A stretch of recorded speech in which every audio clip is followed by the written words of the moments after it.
Hello friends, आजच्या व्हिडिओमध्ये तुमचे मनापासून स्वागत करते। तर आज आपण बघा इथं 38 साईजचा हा कटोरी ब्लाऊज आहे। तर आजच्या व्हिडिओमध्ये आपण संपूर्ण कटिंग पाहणार आहोत। तर व्हिडिओ स्टार्ट करूया। तर बघा इथं मी पाठीमागचा जो पार्ट होता तर तो या पद्धतीने बघा पेपर घेतलेला आहे, त्याला बंद बाजूकडून या पद्धतीने मार्किंग करून घेतलेली आहे। तर 5.5 इंच मी इथं शोल्डर टाकलेला आहे आणि इथं बघा मुंडा आहे तो 6 इंच घेतलेला आहे। तर हे बघा 6 इंच। त्याच्यानंतर बघा ब्लाऊजची उंची आहे तर इथं मी 14 इंच घेतलेली आहे। त्याच्यानंतर बघा आपल्याला छातीचा चौथा भाग आणि त्याच्यात आपल्याला 1.5 इंच इथं मार्जिन घ्यायची आहे। तर तुम्ही 2 इंच सुद्धा इथं घेऊ शकता। आता खालच्या साईडला 11 इंच आलेलं होतं, तेच मी वरच्या साईडला आलं होतं तेच खालच्या साईडला 11 इंच घेतलं। आता बघा मुंड्याचं इथं मध्यभाग करायचा आहे, म्हणजे 3 इंचावरती मी मार्किंग केलेली आहे। 6 इंच आपला मुंडा होता। त्याच्यानंतर बघा मुंड्याचे आकार काढण्यासाठी पाठीमागचा जो मुंडा आहे त्याला 1.5 इंचावरती आकार द्यायचा आणि पुढचा आहे त्याला 1 इंचावरती इथं व्यवस्थित आपल्याला आकार द्यायचा आहे।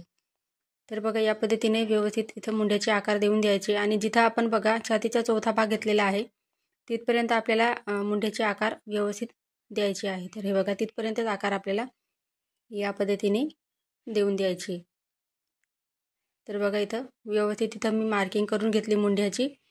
त्याच्यानंतर बघा आपल्याला इथं पहिले कटिंग करून घेऊया, म्हणजे आपल्याला पुढची जी मापं आहे ते टाकायला सोपं जाईल।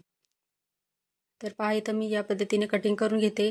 तर सर्वात पहिले बघा आपल्याला इथं पाठीमागचा जो मुंड्याचा आपण आकार काढलेला आहे तो सर्वात पहिले इथं कट करायचा आहे। तर पहा इथं जसं आहे तसं मार्किंग केलेलं मी इथं या पद्धतीने कटिंग करून घेते। आणि बघा इथं पेपर पॅटर्न सुद्धा कटिंग करताना एक्स्ट्राची जी कातर असते आपली ती साधी कातर घ्यायची आणि जी आपण कापड कटिंग करतो ती कातर खराब होते, त्यासाठी एक सेपरेट अशी कातर तुम्ही कटिंगसाठी वापरायची आहे। तर इथं बघा आता आपल्याला पुढचा पार्ट आहे त्याची कटिंग इथं करायची आहे, त्यासाठी मार्किंग करूया पहिले। तर बघा इथं गळा रुंदी आहे ती इथं मी 2.5 इंच घेतलेली आहे। इथं तुम्ही 2.25 इंच सुद्धा घेऊ शकता। तर मी इथं 2.5 इंच घेतलेली आहे। त्याच्यानंतर बघा 6 इंच इथं पुढचा गळा आहे त्याची मार्किंग करून घेते। तर बघा या पद्धतीने खालच्या साईडला सुद्धा 2.5 इंचावरती मार्किंग केली, हे पहा। आणि इथं गळा काढण्यासाठी आपल्याला बॉक्स तयार करायचा आहे। तर पहा असा बॉक्स तयार केला। आता बघा वरून जर मोजला आपण तर 5 इंच घ्यायचं आणि या पद्धतीने तिथपर्यंत आपल्याला पुढचा जो गळा आहे त्याचा इथं आकार द्यायचा आहे। तर बघा या पद्धतीने इथं व्यवस्थित आपण आकार देऊन दिला। आता गळ्याकडील साईडकडे आपल्याला काय करायचं आहे, इथं क्रॉसपट्टीची मार्किंग करायची आहे। तर इथं मी गळ्याकडे 2.5 इंच घेतलेलं आहे माप आणि त्या साईडला मुंड्याकडील बाजूकडे ज्या साईडला आपण फिटिंग टाकतो तर त्या साईडला मी 2 इंच इथं घेतलेलं आहे आणि या पद्धतीने बघा इथं आकार देऊन दिला क्रॉसपट्टीचा। या साईडला 2.5 इंच घेतलं आणि या साईडला आपण 2 इंच घेतलेलं आहे। आता इथं बघा कटोरीसाठी आपण कसं माप टाकायचं असतं। तर इथं बघा मी 5 इंचवरती मार्किंग केली, तर 5 इंच इथं घ्यायचं आहे। तर बघू शकता 4 मापांसाठी बघा 4.5 इंच घ्यायचं आणि जी मोठे मापं आहेत आपली त्यांच्यासाठी इथं मी 5 इंच घेत असते। आता इथून बघा तुम्हाला जर व्यवस्थित इथं कटोरीचा शेप व्यवस्थित काढता येत नसेल तर तुम्ही 2.5 इंच मुंड्याकडून पुढचा जो मुंडा आपला काढलेला आहे आपण शेप दिलेला आहे तिथून 2.5 इंचावरती मार्किंग करायची आणि या पद्धतीने बघा कटोरीचा जो शेप आहे तो असा देऊन द्यायचा आहे। तर बघा या पद्धतीने 2.25 इंच किंवा 2.5 इंचाचं मार्किंग केलेलं आहे तिथपर्यंत आपण या पद्धतीने आकार देऊन द्यायचा आहे। तर इथे बघा थोडासा अजून वरून घेते मी, म्हणजे परफेक्ट असा आपला कटोरीला शेप येऊन जाईल। तर खालचा जो आकार काढलेला होता त्याला क्रॉस करून दिलं मी, म्हणजे कटिंग करताना आपल्या लक्षात राहील। आता इथे बघा पुढचा आणि पाठीमागचा जो पार्ट आहे त्याला सेपरेट करून घेऊया आपण। तर पहा मी या पद्धतीने पट्टीच्या सहाय्याने इथं मी कट करून घेते। आता पाठीमागचा जो पार्ट आहे तो आपण ठेवून देऊया एका साईडला आणि पुढच्या पार्टची कटिंग करून घेऊया। तर सर्वात पहिले काय करायचं, इथं पुढचा जो मुंडाचा आकार आहे तो इथं आपल्याला कट करायचा आहे। तर हे पहा या पद्धतीने। तर पहिलं हे काम करायचं की आपण मुंड्याचा आकार सर्वात पहिले कट करायचा। इथं काय होतं की आपण विसरून जर गेलो तर तो शेप राहून जातो। त्यासाठी आता इथं मी क्रॉसपट्टीची इथं कटिंग करून घेतली. त्याच्यानंतर बघा कटोरी आहे तशी आपण मार्किंग केलेली आहे, तर तशी आपण इथं कट करत आहोत. तर पहा या पद्धतीने जशी मार्किंग केलेली आहे आपण त्याच पद्धतीने इथं कटिंग करत आहोत. जर तुम्ही नवीन शिकत असाल तर याच पद्धतीने तुम्ही स्टेप बाय स्टेप छोट्या छोट्या टिप्स आहेत त्या फॉलो करून या पद्धतीने पेपर पॅटर्न तयार करायचा आहे. तर इथं बघा मी ब्लाऊजची उंचीचं माप लिहून घेते, म्हणजे काय होईल की एखादं दुसरं जर मापाचं ब्लाऊज आलं तर मला हे पॅटर्न ठेवून ब्लाऊजची कटिंग करायला सोपं जाईल. आता इथं बघा आपण क्रॉसपट्टी इथं दुसऱ्या पेपरावरती काढून घेऊया. तर बघा इथे छातीची घडी आपली 11 इंच आली होती, तर मी 11.5 इंच इथं क्रॉसपट्टीची मार्किंग केली आणि एका साईडला 3.5 इंच आणि दुसऱ्या साईडला 3 इंच या पद्धतीने आपल्याला मार्किंग करायची आहे. आणि क्रॉसपट्टी आहे ती आपल्याला या पद्धतीने तिचा आकार देऊन द्यायचा व्यवस्थित. तर हे बघा इथं लिहून घेऊया, म्हणजे आपल्याला कटिंग करायला सोपं जाईल. आता इथं बघा व्यवस्थित जसं मार्किंग केलेलं आहे त्याच पद्धतीने आपल्याला इथं क्रॉसपट्टीची कटिंग करायची आहे. तर हे पहा या पद्धतीने कटिंग झालेली आहे. आता इथं आपण बघा बाहीची कटिंग पाहणार आहोत. तर बाहीची कटिंग बघा इथं या पद्धतीने पेपर घेतलेला आहे मी आणि बंद बाजू आहे त्या साईडला मी ब्लाऊजची जी उंची आहे म्हणजे बाहीची तर ती इथं घेतलेली आहे. तर 5 इंच बाही होती, तर अर्धा इंच इथं मी मार्जिन गेड केलेला आहे.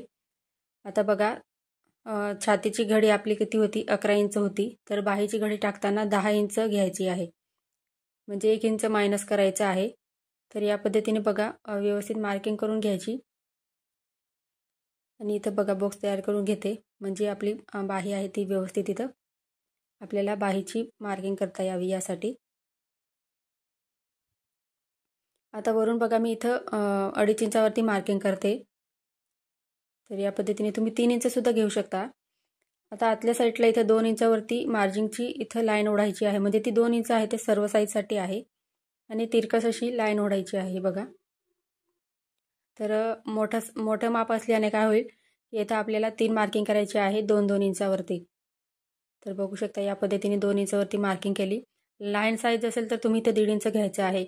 आता पुढचा जो आकार आहे पॉईंट आहे त्याला खालच्या साईडला अर्धा इंच घ्यायचं आणि पुढचे जे 2 आहे त्यांना वरच्या साईडने या पद्धतीने जसं मी दाखवते आहे त्याच पद्धतीने तुम्ही बाहीचा शेप द्यायचा आहे. तर हे बघा, तर इथे बघा किती सोप्या पद्धतीमध्ये आपण इथं मुंड्याचे जे आकार आहे बाहीसाठी ते परफेक्ट असे दिलेले आहे. आणि तुमची जर बाही शिवताना कमी पडत असेल तर तुम्ही याच पद्धतीने एकदा ट्राय करून बघा.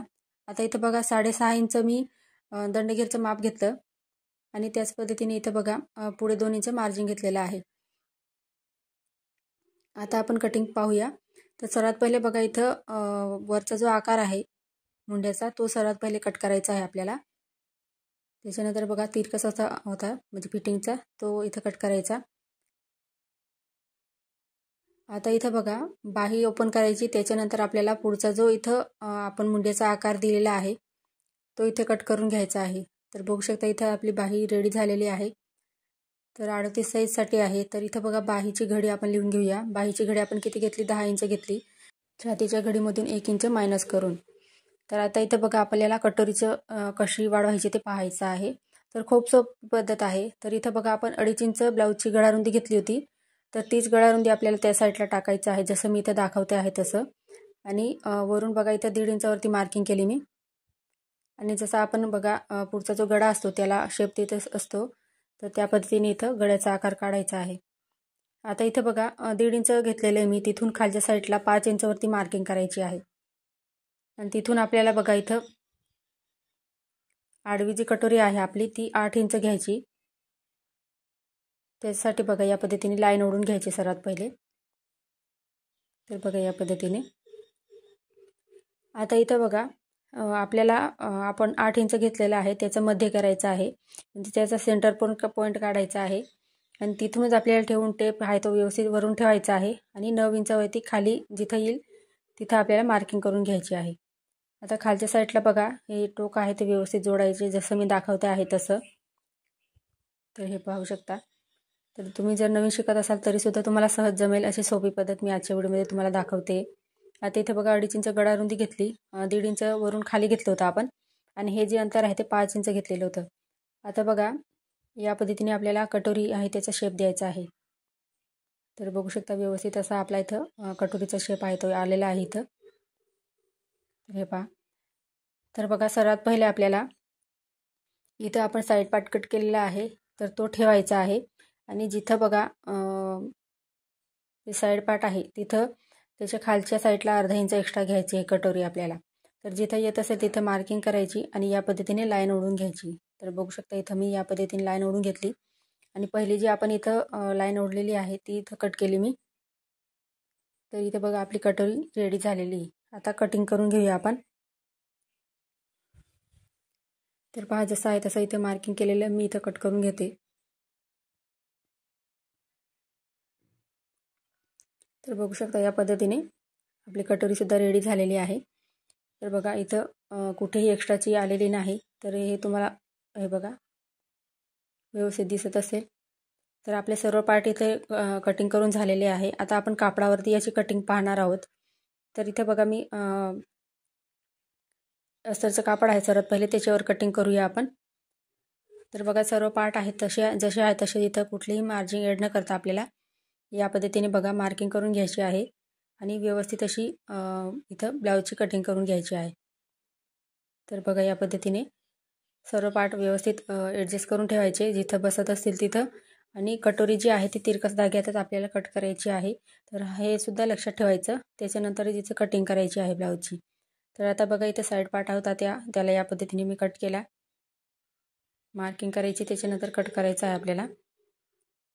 आता इथं बघा बाही आहे ती मी इथं या साईडला ठेवते. तर बघा या पद्धतीने इथं बाहीची मार्किंग करून घेते. मग असं तुम्हाला सांगितलं तसं जिथे ॲडजस्ट होत असेल आपल्याकडून तिथं इथं सर्व पार्ट आहे ते ठेवायचे आहे. आता कटोरीसुद्धा आपल्याला बघा इथं तिरकस धाग्यात ठेवायची आहे. तर हे बघा तर पार्ट इथं क्रॉसपट्टी राहून जाते. तर तसं होऊ नये यासाठी बघा हे बघा तिरकस धाग्यामध्ये इथं मी कटोरी ठेवलेली आहे. कापडसुद्धा व्यवस्थित या पद्धतीने चेक करायचा. त्याच्यानंतर इथं कटिंग करून घ्यायची आहे. तर पहिले बघा सर्व पार्ट आपण इथं कटिंग करून घेऊया. त्याच्यानंतर इथं क्रॉसपट्टी आपण कट करणार आहोत. तर बघा मार्किंग खडूची मार्किंग तुम्हाला दिसत असेल त्याच्यावरती मी इथं कटिंग करत आहे. कुठली मार्जिंग एक्स्ट्राची ॲड न करता आपल्याला ब्लाऊजची कटिंग करायची आहे. तर इथं बघा बाहीसुद्धा आपण व्यवस्थित तिथं ठेवून घेतलेली आहे. अस्तर आहे ते खालीवर आहे त्याच्यासाठी मी जसं होतं तसं ठेवलेलं होतं. ते कटिंग करताना एक्स्ट्राचं व्यवस्थित करून घेणार. आता कटोरीसुद्धा इथं आपण कट करत आहोत. आता बघा आपल्याला क्रॉसपट्टी कट करायची आहे. तर बघा कापड होतं त्याला मी या पद्धतीने ओपन केलं आणि या पद्धतीने जशी आहे तशी आपल्याला इथं क्रॉसपट्टीची मार्किंग करायची आहे. कारण आपण एक्स्ट्राची क्रॉसपट्टी इथं मार्किंग करूनच कट केलेली आहे त्यासाठी. आता कापडावर सुद्धा बघा इथं डिझाईन दिसत असेल तुम्हाला मोर आहेत त्याचे पाय खालच्या साईडला जिथं मी पाठीमागचा जो पार्ट आहे तो ठेवलेला आहे तिथं आहे त्या साईडला आहे बुवा असं. तर त्याच पद्धतीने आपल्याला सर्व पार्ट आहे ते कट करायचे आहे. फ्रेंड्स तुम्हाला आजचा व्हिडिओ कसा वाटला मला कमेंटमध्ये नक्की सांगा. चॅनलवर तुम्ही नवीनच असाल तर चॅनलला सबस्क्राईब करून घ्या जेणेकरून नवीन व्हिडिओ सर्वात पहिले तुमच्याजवळ पोहोचतील. आजच्या व्हिडिओबद्दल काय डाऊट असतील ते सुद्धा मला नक्की कळवा. पुढचा व्हिडिओ कोणत्या टॉपिकवर पाहायचा आहे तुम्ही मला कमेंट करून नक्की सांगा. आजचा व्हिडिओ पूर्ण पाहिल्याबद्दल तुमचे खूप खूप धन्यवाद.